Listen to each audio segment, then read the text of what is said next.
पहले तो कादम्बिनी आपका स्वागत इस नए सेशन के नई शुरुआत करने के लिए। ठीक है, आप एक ताली बजाएं कादम्बिनी के लिए। बहुत कम समय हम लोग के पास, तो आप 10 मिनट में आप अपनी बात रखेंगे, कविताएं भी सुनाएंगे। उसके बाद अगर ये बच्चे कुछ सवाल करना चाहेंगे तो आपसे वो सवाल करेंगे। ठीक है। देखिए, मैं मुखातिब आप सबकी तरफ ही रहूँगी। मैं जवाब भैया का, आशीष सर का दे रही हूँ। मैं कविताएं बचपन से लिखती हूँ, और जैसे होता है ना कि किसी में, जैसे बच्चे जब छोटे होते हैं तो उनके अंदर कोई ऐसा गुण होता है कि माता पिता को वो चीज़ें दिख जाती हैं। जैसे कोई बच्चे होते हैं बहुत अच्छा बोलते हैं, कुछ बच्चे होते हैं बहुत अच्छा नृत्य करते हैं, कुछ लिखते अच्छा हैं।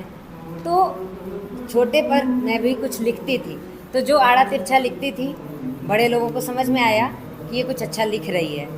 तो इसी तरह प्रोत्साहन मिलता गया और लिखना उसी समय से जारी रहा, और धीरे धीरे जैसे जैसे प्रेरणा मिलती गई और पढ़ा गया, पढ़ पढ़ के जो प्रेरणा मिली उससे लेखन धीरे धीरे और अच्छा निखरता गया। यही है।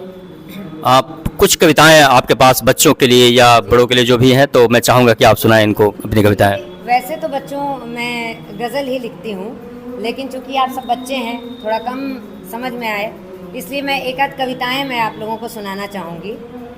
एक कविता मैंने अपनी बच्ची को दी थी विद्यालय में सुनाने के लिए। मैं चाहूँगी कि मैं सबसे पहले आप सबके सामने वही कविता रखूँ। समय पर है वो कविता।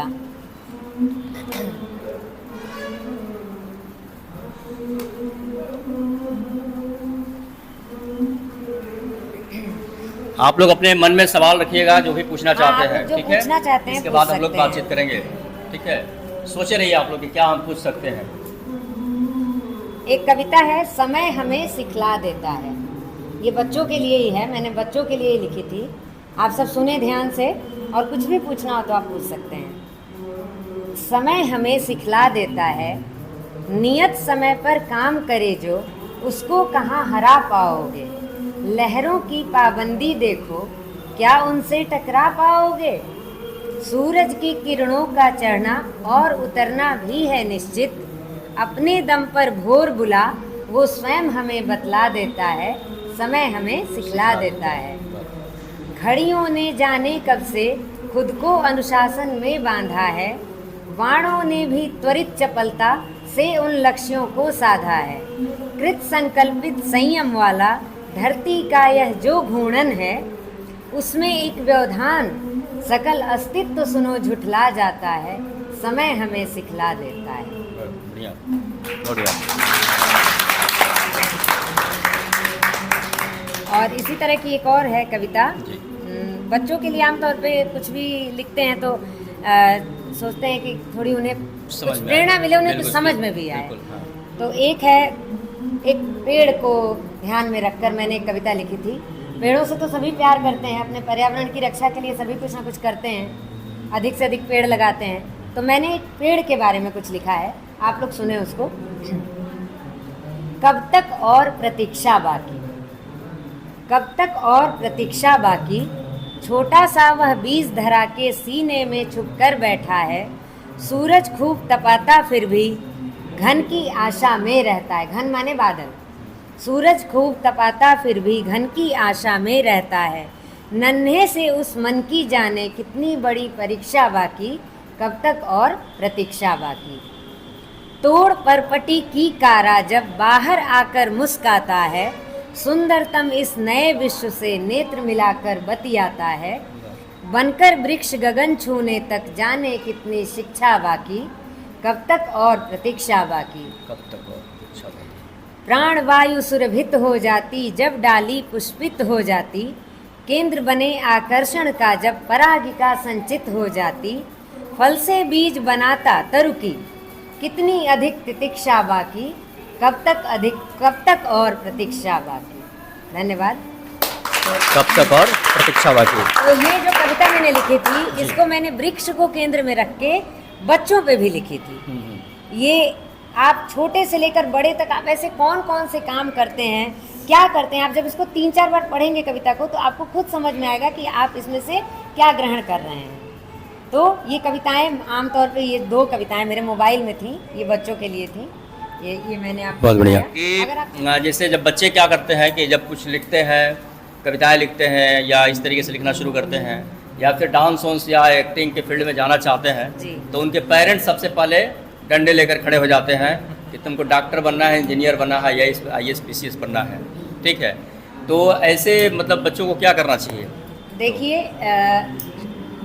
एक्स्ट्रा कैरिकुलर एक्टिविटी, आप अपने जो आपका मेन मोटो है, जो आपके जीवन का एक उद्देश्य है, उसके साथ अगर आप कुछ भी करते हैं वो एक्स्ट्रा एक्टिविटी है आपकी। अगर उस एक्स्ट्रा एक्टिविटी में से ही कोई एक ऐसी चीज़ निकल के आती है जो ही आपके जीवन का लक्ष्य बनना है, जिसे ही आपके जीवन का लक्ष्य बनना है, तो अभिभावकों से भी मैं ये कहना चाहूँगी आपके माध्यम से कि अपने बच्चे की जो छुपी हुई प्रतिभा है उसको पहचाने।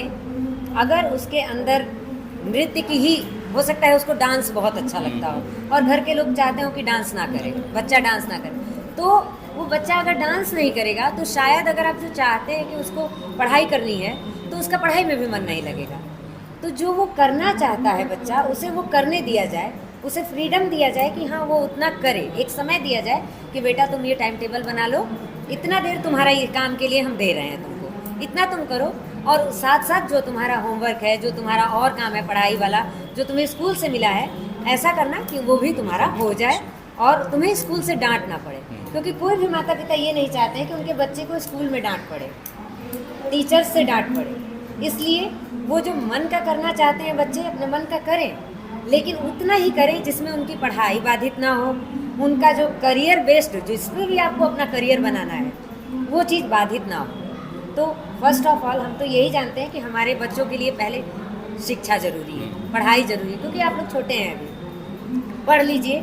जब आप अपना निर्णय खुद ले पाएंगे तो उस समय आपके गार्जियन आपको दबाएंगे नहीं, उस समय आपके साथ बैठ के आपसे बात करेंगे।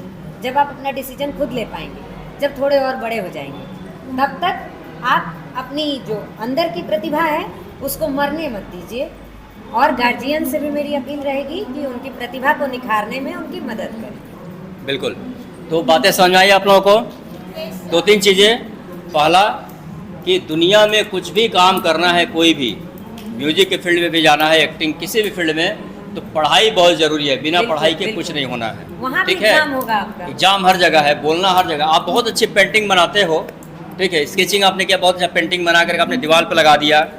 अब एग्जीबिशन में कोई आएगा पूछने के लिए कि ये क्या है, क्या बनाया आपने, तो आपने अगर पढ़ाई नहीं किया है तो आप कुछ नहीं बता पाएंगे, ठीक है।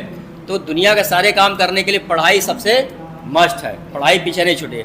एक चीज़ मैं बताऊं कि एक बार मैं एक इंटरव्यू ले रहा था, थिएटर की दुनिया के एक बहुत बड़े नाम है संजय उपाध्याय, जो थिएटर करते हैं, डायरेक्टर हैं और बड़ा नाम है। वो फुटबॉल के प्लेयर रहे हैं शुरू में। तो जब फुटबॉल खेलते थे तो वो जब शाम को जाते थे खेल करके तो उनके पिताजी मारते थे कि भाई तुम दिन भर फुटबॉल खेलते रहते हो, पढ़ोगे कब? तो उन्होंने कहा कि आपको मेरी पढ़ाई से इतना मतलब होना चाहिए कि मैं क्लास में फर्स्ट पोजीशन लाऊं, और फर्स्ट पोजीशन के साथ इसके बाद मैं फुटबॉल खेलूं, 4 घंटे खेलता हूं कि 6 घंटे, इससे आपको मतलब नहीं होना चाहिए। नंबर जो चाहिए आपको मैं निकाल करके दूंगा, ठीक है। तो उनका ये था कि हाई स्कूल में भी अपने क्लास में फर्स्ट आए, इंटरमीडिएट भी वो क्लास में फर्स्ट आए, और फुटबॉल प्लेयर भी अपने स्टेट का बिहार से वो चैम्पियन रहे, ठीक है। तो जो पढ़ाई में चैम्पियन होगा वही हर चीज़ में भी चैम्पियन हो सकता है। तो पढ़ाई भी ज़रूरी है, और एक्स्ट्रा एक्टिविटी क्या करती है हमें, तो उस पढ़ाई में प्लस करती है। जो चीज़ें हम पढ़ते हैं ना, तो वो एनर्जी का काम करती है कि थोड़ा सा गाना सीख लिया, थोड़ा एक्टिंग सीख लिया, मूड बना लिया, तो ये सारी चीज़ें हैं। तो आज के बाद आप लोग ये नहीं कहेंगे ना कि मैं किसी पोएट से नहीं मिला हूँ, आप कहेंगे ना कि मैं मिला हूँ, ठीक है। और मैम का नाम क्या है? डॉक्टर कादम्बिनी। क्या नाम है? डॉक्टर कादम्बिनी। मैंने पहले बताया कि बहुत अच्छा लिखती हैं, हर जगह छपती है। तो एक ग्रुप फोटो हम लोग का हो जाए, ठीक है, और आप लोग के व्हाट्सएप पे भेज दिया जाएगा। आप कहेंगे कि हमने एक पोएट के साथ फ़ोटो खिंचवाया है।